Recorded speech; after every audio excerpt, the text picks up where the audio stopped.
Shalom jemaat yang terkasih, kembali lagi dalam renungan tekad, temukan kebenaran Allah yang dahsyat. Mari kita berdoa. Ya Tuhan Allah kami yang hidup, kami percaya akan kasih dan tuntunan-Mu dalam hidup kami.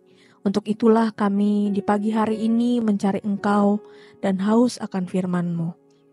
Berkatilah perenungan kami agar kami beroleh kebenaran dan kebijaksanaan dari-Mu dalam hidup kami.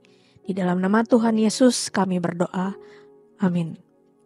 Nahum 3 ayatnya yang pertama. Celakalah kota penumpah darah itu.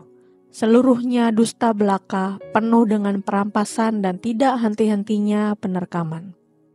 Saudara-saudara, nubuat Nahum tentang kehancuran Niniwe mencapai puncaknya dalam pasal ini. Kota yang dahulu perkasa ini digambarkan sebagai pusat kekejaman dan kesombongan yang kini akan mengalami kehancuran total. Di ayatnya yang ke-7.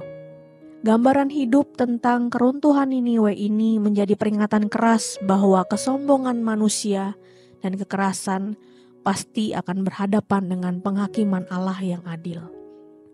Namun di balik nubuatan penghukuman ini, kita menemukan kebenaran yang dalam. Allah tidak membiarkan kejahatan berlalu tanpa pertanggungjawaban. Ketika Niniwe yang pernah bertobat di zaman Yunus kini kembali kepada kejahatannya, keadilan Allah ditegakkan. Ini mengingatkan kita bahwa pertobatan sejati harus menghasilkan buah yang tetap. Banyak orang Kristen dan gereja terjebak pada dua sisi ekstrim dalam memandang kasih anugerah.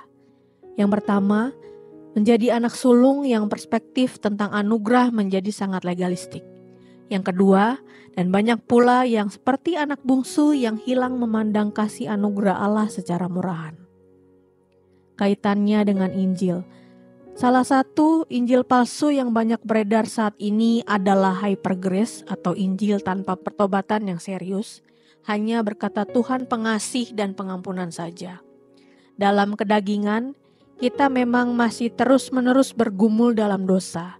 Seringkali banyak orang Kristen yang dulu pernah mengalami Injil Kristus dan bertobat kembali jatuh ke dalam dosa, bahkan bentuk dosa yang sama. Hal itu terjadi ketika manusia lupa untuk terus-menerus mengalami Injil dan akhirnya hanya taat atas dasar tuntutan agamawi yang legalistik. Tetapi mari kita mengandalkan Injil sebagai satu-satunya motivasi dan kekuatan kita untuk hidup dalam kebenaran. Roma 1 ayatnya ke-16 demikian firman Tuhan, karena Injil adalah kekuatan Allah yang menyelamatkan setiap orang yang percaya. Mari kita berdoa. Bapa, terima kasih kami masih boleh terus mendapatkan tuntunan firman-Mu. Hindarkanlah kami dari Injil palsu dan ajarilah kami hidup kudus dan terus mengalami pertobatan di setiap aspek hidup kami.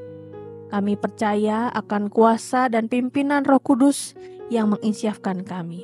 Di dalam nama Tuhan Yesus kami berdoa. Amin. Selamat melakukan kebenaran firman Tuhan yang dahsyat. Tuhan Yesus memberkati.